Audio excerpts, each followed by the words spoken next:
ಹೊರವಲಯದ ಕಾಂಗ್ರೆಸ್ ಭವನಕ್ಕೆ ಸರ್ಕಾರ ಮಂಜೂರು ಮಾಡಿದ್ದ ಜಾಗ ವಿವಾದದ ಕೇಂದ್ರ ಬಿಂದುವಾಗಿದೆ. ಗೃಹ ಸಚಿವರ ಒತ್ತಾಸೆಯಿಂದ ಕಾಂಗ್ರೆಸ್ ಭವನ ಕಟ್ಟಲು ಜಾಗ ಮಂಜೂರು ಮಾಡಿದ ಸರ್ಕಾರದ ಕ್ರಮಕ್ಕೆ ಹೈಕೋರ್ಟ್ ಬ್ರೇಕ್ ಹಾಕಿದೆ. ಎಸ್, ಇದು ಕೇವಲ ಜಮೀನಿನ ಕಥೆಯಲ್ಲ. ಇದು ನಿಯಮ, ನಂಬಿಕೆ ಮತ್ತು ಅಧಿಕಾರದ ನಡುವಿನ ಸಂಘರ್ಷದ ಕತೆ. ಈ ಜಾಗ ಯಾರಿಗೆ ಸೇರಿದ್ದು, ಯಾರಿಂದ ಯಾರಿಗೆ ಬಂದಿದ್ದು ಎಲ್ಲವನ್ನು ಕ್ವಿಕ್ಕಾಗಿ ಸ್ಪಷ್ಟವಾಗಿ ಹೇಳೋ ಪ್ರಯತ್ನ ಮಾಡ್ತೀನಿ.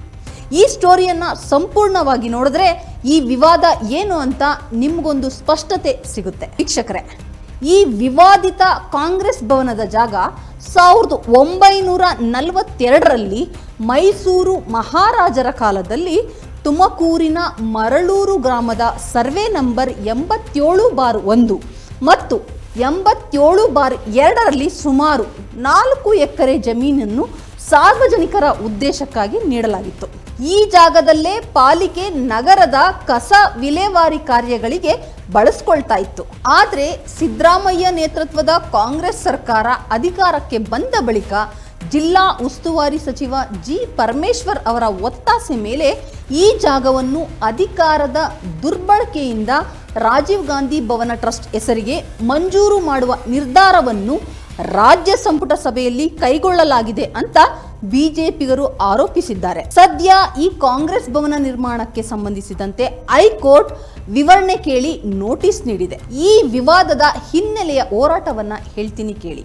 ಕಾಂಗ್ರೆಸ್ ಸರ್ಕಾರ ಜಮೀನು ಮಂಜೂರು ಮಾಡಿರುವುದನ್ನು ವಿರೋಧಿಸಿದ ಬಿಜೆಪಿ ಕಾರ್ಯಕರ್ತರು ತುಮಕೂರು ಸಬ್ ರಿಜಿಸ್ಟರ್ ಕಚೇರಿ ಎದುರು ತೀವ್ರ ಪ್ರತಿಭಟನೆ ನಡೆಸಿದರು. ಆದರೆ ಪೊಲೀಸ್ ಬಲ ಪ್ರಯೋಗಿಸಿ ಪ್ರತಿಭಟನೆಯನ್ನು ಹತ್ತಿಕ್ಕಲಾಯಿತು. ಬಟ್ ಜಾಗ ಮಂಜೂರು ಹಿಂದೆ ನಿಯಮಾವಳಿಗಳ ಉಲ್ಲಂಘನೆ ಆಗಿದೆ ಅನ್ನೋ ಆರೋಪ ಕೇಳಿಬರ್ತಿದೆ. ಎಸ್, ಈ ಆರೋಪಗಳು ಯಾವ್ಯಾವು ಅಂತ ಒಂದೊಂದೇ ಹೇಳ್ತಾ ಹೋಗ್ತೀನಿ. ಆರೋಪ 1, ಒಟ್ಟು ಜಮೀನಿನ ಪೈಕಿ 2 ಎಕರೆ ಪ್ರದೇಶವನ್ನು ಕಾಂಗ್ರೆಸ್ ಭವನ ಟ್ರಸ್ಟ್ಗೆ ಮಂಜೂರು ಮಾಡಲಾಗಿದೆ ಎಂಬ ಆರೋಪ ಕೇಳಿಬಂದಿದೆ. ಜಮೀನಿಗಾಗಿ ಅರ್ಜಿ ಸಲ್ಲಿಸಿದ್ದದ್ದು ರಾಜೀವ್ ಗಾಂಧಿ ನಗರ ಮತ್ತು ಗ್ರಾಮೀಣ ಅಭಿವೃದ್ಧಿ ಟ್ರಸ್ಟ್ಗೆ. ಆದರೆ ಅಂತಿಮವಾಗಿ ಜಮೀನು ಸಿಕ್ಕಿದ್ದು ಕಾಂಗ್ರೆಸ್ ಭವನ ಟ್ರಸ್ಟ್ಗೆ. ಇಷ್ಟೇ ಅಲ್ಲದೆ ಮಂಜೂರಾತಿ ನೀಡುವ ವೇಳೆಗೆ ಆ ಟ್ರಸ್ಟ್ ಅಸ್ತಿತ್ವದಲ್ಲೇ ಇರಲಿಲ್ಲ ಎನ್ನುವ ಗಂಭೀರ ಆರೋಪ ಕೇಳಿಬಂದಿದೆ.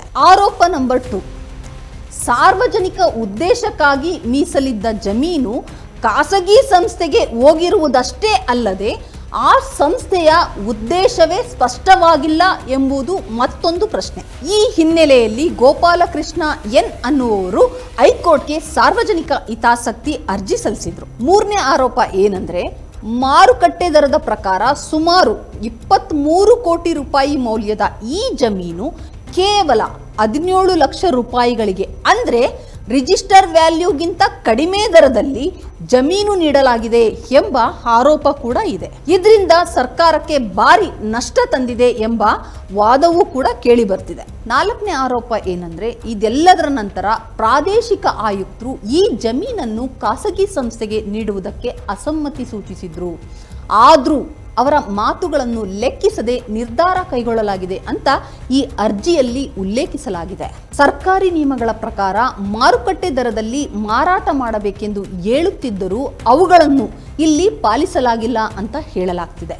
ಕಾಂಗ್ರೆಸ್ಗೆ ಮಂಜೂರು ಮಾಡಿರುವ ಜಾಗ ವಿವಾದಾತ್ಮಕವಾಗಿದ್ದು, ಮರಳೂರು ಗ್ರಾಮದ ನಿವಾಸಿ ಸತೀಶ್ ಎಂಬುವರು ಈ ಜಾಗ ತಮಗೆ ಸೇರಿದ್ದು ಅಂತ ಮಹಾನಗರ ಪಾಲಿಕೆಯ ವಿರುದ್ಧ ಹೈಕೋರ್ಟ್ ಹಾಗೂ ಜಿಲ್ಲಾ ನ್ಯಾಯಾಲಯದಲ್ಲೂ ಕೂಡ ದಾವೆ ಹೂಡಿದ್ದಾರೆ. ಇಷ್ಟಾದರೂ ಕೂಡ ವಿವಾದಿತ ಭೂಮಿ ಕಾಂಗ್ರೆಸ್ ಭವನಕ್ಕೆ ಎಂದು ಕ್ಯಾಬಿನೆಟ್ ತೀರ್ಮಾನ ಮಾಡಿದೆ. ಈ ಎಲ್ಲ ಆರೋಪಗಳನ್ನು ಪರಿಗಣಿಸಿದ ಹೈಕೋರ್ಟ್ ಮುಖ್ಯ ನ್ಯಾಯಮೂರ್ತಿ ವಿ.ಬು. ಬಬ್ರು ಅವರ ನೇತೃತ್ವದ ವಿಭಾಗೀಯ ಪೀಠ ಕಂದಾಯ ಇಲಾಖೆ, ನಗರಾಭಿವೃದ್ಧಿ ಇಲಾಖೆ, ತುಮಕೂರು ಜಿಲ್ಲಾಧಿಕಾರಿ, ಪೌರಾಡಳಿತ ನಿರ್ದೇಶನಾಲಯ ಮತ್ತು ಕಾಂಗ್ರೆಸ್ ಭವನ ಟ್ರಸ್ಟ್ಗೆ ನೋಟಿಸ್ ಜಾರಿಗೊಳಿಸಿ ಆಕ್ಷೇಪಣೆ ಸಲ್ಲಿಸುವಂತೆ ಸೂಚನೆ ನೀಡಿ ವಿಚಾರಣೆಯನ್ನು ಮುಂದೂಡಿದೆ. ನೋಟಿಸ್ ನೀಡಿರುವುದು ಸರ್ಕಾರಕ್ಕೆ ಮುಜುಗರ ತಂದಂತಾಗಿದೆ.